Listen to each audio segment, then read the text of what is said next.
आसंता निर्वाचन पर जाजपुर जिला धर्मशाला बीजेपी स्वतंत्र रणनीति प्रधानमंत्री नरेंद्र मोदी आह्वान क्रमे धर्मशाला बीजेपी बूथ विजय अभियान कार्यक्रम अनुष्ठित हो बीजेपी लोकसभा प्रार्थी डॉक्टर रवींद्र नारायण बेहरा, धर्मशाला विधानसभा प्रार्थी स्मृतिरेखा पही, प्रभारी विष्णु दास, जिला ओबीसी मोर्चा सभापति विवेकानंद गंतायत प्रमुख जोगदे बूथ सभापति मानक आगामी निर्वाचन पर गुरु मंत्र प्रदान करते।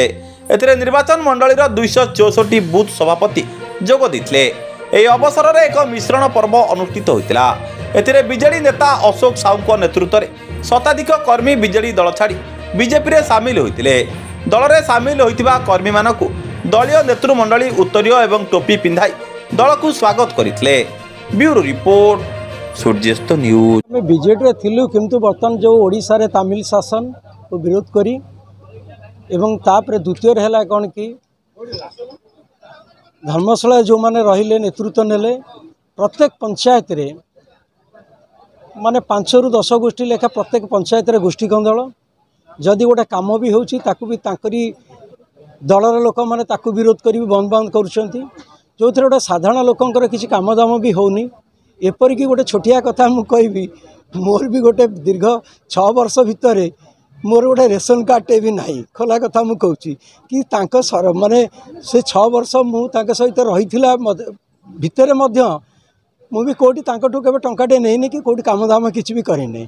मुख्यतः आज मु देखिली जे भारतीय जनता पार्टी जड़े वैज्ञानिक को सी आमर लोकसभा प्रार्थी भाव में देइछंती एवं ये विधानसभा प्रार्थी रूपे स्मृति अपा जे कि गोटे संग्रामी एवं से प्रत्येक क्षेत्र में दुर्नीति को विरोध करछंती एवं तांको द्वारा अनुप्राणित होई मु आज दल रे विधि भाव माने निष्पत्ति नेली माने कार्य करिया पाए। देखंतु आज आमर प्रथम पर्याय बूथ विजय आह्वान माननीय प्रधानमंत्री देइथिले।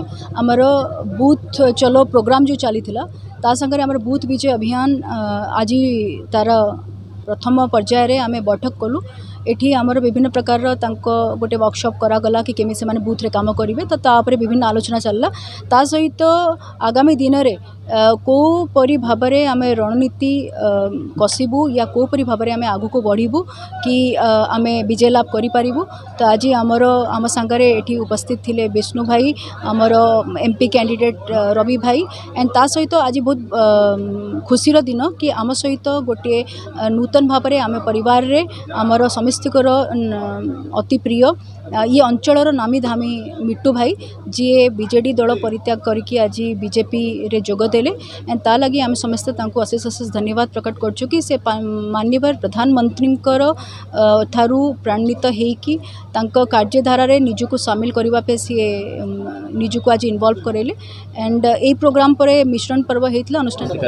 देखंतो माननीय यशस्वी प्रधानमंत्री विश्वगुरु श्रीयुक्त नरेंद्र मोदी जी का आह्वान क्रमे बर्तमान भारत रे एवं सबु राज्य रे पद्म कमल फुटिबाकू लागुछि एवं ए तांकर आह्वान रे आज धर्मशाला माटी रे धर्मशाला असेंबली कन्स्टिट्युएंसी रे शह शह व्यक्ति बिजु जनता दल छाड़ी मिट्टू बाबू एवं तांकर साथी माने आज भारतीय जनता पार्टी जोग देइछन्ती एवं स्मृति अपा नेतृत्व रे से जोग देइछन्ती। खाली सेतिक नुह जिते बड़े प्रधानमंत्री नरेंद्र मोदी जी का जन विकास कार्यक्रम देखुं, विकासमूलक योजना देखुं, समग्र आंतर्जातिक स्तर में प्रतिभा नेतृत्व देखुं, समस्ते बर्तमान मोदी मोदी मोदी मोदीमय कमलमय पद्ममय। तेणु यही विकास धारा जारी रहिबो।